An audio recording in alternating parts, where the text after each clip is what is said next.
നമസ്കാരം. ഗസയെ പൂർണ്ണമായും പിടിച്ചെടുക്കാനും സൈനിക അധിനിവേശത്തിന് കീഴിലാക്കാനുമുള്ള ശ്രമങ്ങൾക്ക് തുടക്കം കുറിച്ചിരിക്കുകയാണ് ഇസ്രായേൽ.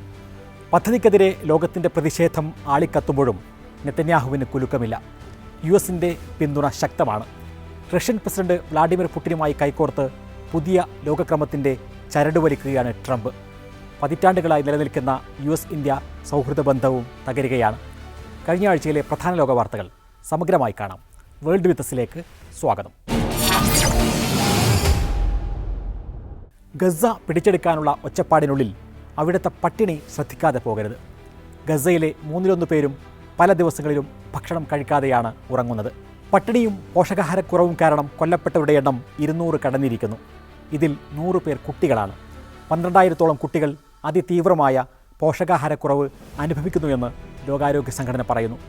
സഹായത്തിന് കാത്തുനിൽക്കുന്ന 2,000-ഓളം പേരെയാണ് ഇസ്രായേൽ വെടിവെച്ചു കൊന്നത്.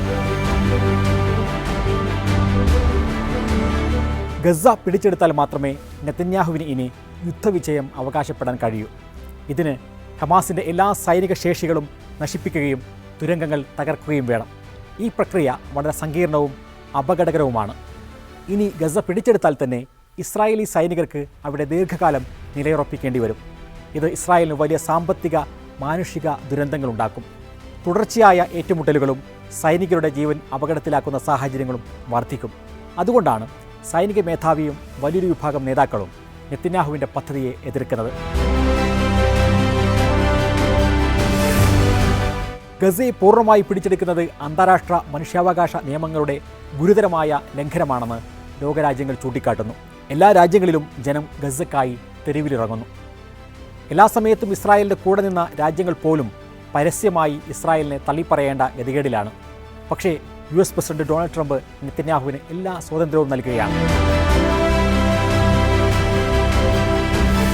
യുക്രൈൻ യുദ്ധം അവസാനിപ്പിക്കാൻ റഷ്യൻ പ്രസിഡന്റ് വ്ളാഡിമിർ പുടിനുമായി US-ൽ ചർച്ച നടത്താനിരിക്കുകയാണ് ട്രംപ്. ഈ ചർച്ചയിൽ റഷ്യയ്ക്ക് അനുകൂലമായ നിലപാടുകൾ ട്രംപ് പ്രഖ്യാപിക്കും എന്നാണ് സൂചന. യുക്രൈൻ്റെ ഭൂമി പോലും റഷ്യയ്ക്ക് എഴുതി കൊടുക്കാനും സാധ്യതയുണ്ട്. റഷ്യയിൽ നിന്ന് എണ്ണ വാങ്ങിയതിൻ്റെ പേരിൽ ഇന്ത്യയെ ഭീഷണിപ്പെടുത്തിയ അതേ ദിനം തന്നെയാണ് ട്രംപ് ഈ നിലപാട് പ്രഖ്യാപിക്കുന്നത്. അപ്പോൾ വിഷയം റഷ്യയല്ല. ചൈനയും റഷ്യയും ഇന്ത്യയും ചേർന്ന് US-നെ ഭയപ്പെടുത്തുന്ന ഒരു ശാക്തിക ചേരി രൂപപ്പെടും എന്ന ഭയമാണ്.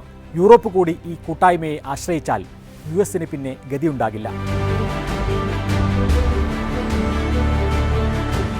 ഡോളറൈസേഷൻ്റെ ഗതിവേഗം കൂടിയതാണ് യുക്രൈൻ യുദ്ധത്തിൽ US-നേറ്റ വലിയ തിരിച്ചടി. വ്യാപാരങ്ങൾക്ക് അമേരിക്കൻ ഡോളറിനെ ആശ്രയിക്കുന്നത് കുറക്കാൻ ബ്രിക്സ് രാജ്യങ്ങളടക്കം തീരുമാനിച്ചു. അമേരിക്കൻ സമ്പദ് വ്യവസ്ഥയുടെ നട്ടെല്ലായ ഡോളറിൻ്റെ ആഗോള സ്വാധീനത്തെ ഇത് വെല്ലുവിളിച്ചു.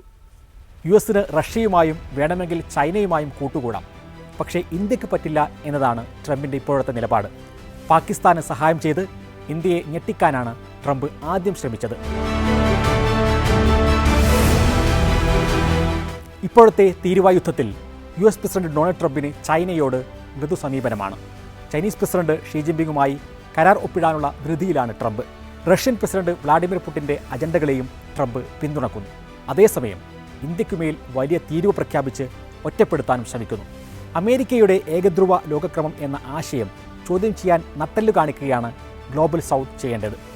ചൈനയ്ക്കും റഷ്യക്കും യൂറോപ്യൻ രാജ്യങ്ങൾക്കും അവരുടേതായ അജണ്ടകളുണ്ട്. ഈ അജണ്ടകളെയും പദ്ധതികളെയും കരുതലോടെ നോക്കിക്കണ്ട് ജാഗ്രതയോടെ മുന്നോട്ട് പോവുകയാണ് ഇന്ത്യ ചെയ്യേണ്ടത്. വേൾഡ് വിത്തസ് പൂർണ്ണരൂപം കാണാം ഞായറാഴ്ച രാത്രി 9:30-നും ചൊവ്വാഴ്ച ഉച്ചയ്ക്ക് ശേഷം 3:30-നും മീഡിയ 1 TV.